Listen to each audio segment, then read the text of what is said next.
Hi ಎಲ್ಲರಿಗೂ ನಮಸ್ಕಾರ. ಎಲ್ಲರೂ ಆರಾಮದಿರಿ ಅನ್ಕೋತೀನಿ. ನಾನು ಆರಾಮದೀನಿ. ಇವತ್ತು ಬಸ್ ಒಳಗೆ ನಮ್ಮ ಊರಿಗೆ ವಾಪಸ್ ಹೊಂಟಿದ್ನಿ. ಅವಾಗ ನಾವು 2 ಕಿಂಡರ್ ಜಾಯ್ ತೊಗೊಂಡಿದ್ವಿ. ಅದರೊಳಗೆ ಏನು ಬರ್ತೈತಿ ಅಂಥೇಳಿ ನೋಡೋಣ ಬರ್ರಿ. ಈಗ ಈ ಬ್ಲೂ ಕಲರ್ ಕಿಂಡರ್ ಜಾಯ್ ಒಳಗೆ ಏನೈತಿ ಅಂಥೇಳಿ ನೋಡೋಣ. ಆ್ಯಕ್ಚುಲಿ ನಂಗೆ ಹ್ಯಾರಿ ಪಾಟ್ರ್ ಬೇಕಾಗಿತ್ತು, ಬಟ್ ಅದು ಐತಿ ಇಲ್ಲ ಅಂಥೇಳಿ ತೆಗೆದು ನೋಡೋಣ. ಓ ನೋ, ಇದ್ರೊಳಗಂತೂ ಹ್ಯಾರಿ ಪಾಟ್ರ್ ಇರಲಿಲ್ಲ, ಟ್ಯಾಕ್ಟರ್ ಇತ್ತು. ಬರ್ರಿ ನೆಕ್ಸ್ಟ್ ಬೇರೆದು ಓಪನ್ ಮಾಡಿ ನೋಡೋಣ. ಈಗ ನಾನು ಪಿಂಕ್ ಕಲರ್ ಕಿಂಡರ್ ಜಾಯ್ನ ಓಪನ್ ಮಾಡಿ ನೋಡಾಕತ್ತೀನಿ. ಅದ್ರೊಳಗೆ ಏನೈತೆ ಅಂಥೇಳಿ ನೋಡೋಣ. ನಂಗೆ ಭಾಳ ಎಕ್ಸೈಟ್ಮೆಂಟ್ ಐತಿ ಏನೈತಿ ಅಂಥೇಳಿ ನೋಡಾಕ. ಬರ್ರಿ ಈಗ ಓಪನ್ ಮಾಡೋಣ ಏನೈತಿ ಅಂಥೇಳಿ ನೋಡೇ ಬಿಡೋಣ. ಓ, ಇದ್ರಾಗೂ ಹ್ಯಾರಿ ಪಾಟ್ರ್ ಇಲ್ಲ, ಬಟ್ ಇದ್ರೊಳಗೆ ಗುಬ್ಬಿ ಬಂದೈತಿ. ಗುಬ್ಬಿ ಸಿಕ್ಕೈತಿ ನೋಡ್ರಿ.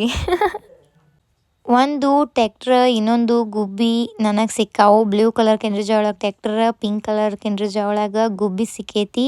ನೀವೇನರ ಹ್ಯಾರಿ ಪಾಟ್ರ್ ತೊಗೋಬೇಕಂತ ಮಾಡಿದ್ರಿ ಅಂದ್ರೆ ಇವೆರಡೂ ತೊಗೊಳಕ್ಕೆ ಹೋಗ್ಬೇಡ್ರಿ. ಇನ್ನೊಂದು ಗ್ರೀನ್ ಕಲರ್ ಕಿಂಡರ್ ಜಾಯ್ ಬರ್ತೈತಿ, ಅದ್ರೊಳಗೆ ಸಿಗ್ತೈತೇನಂತೇಳಿ ನೆಕ್ಸ್ಟ್ ವಿಡಿಯೋದಾಗ ನೋಡೋಣ.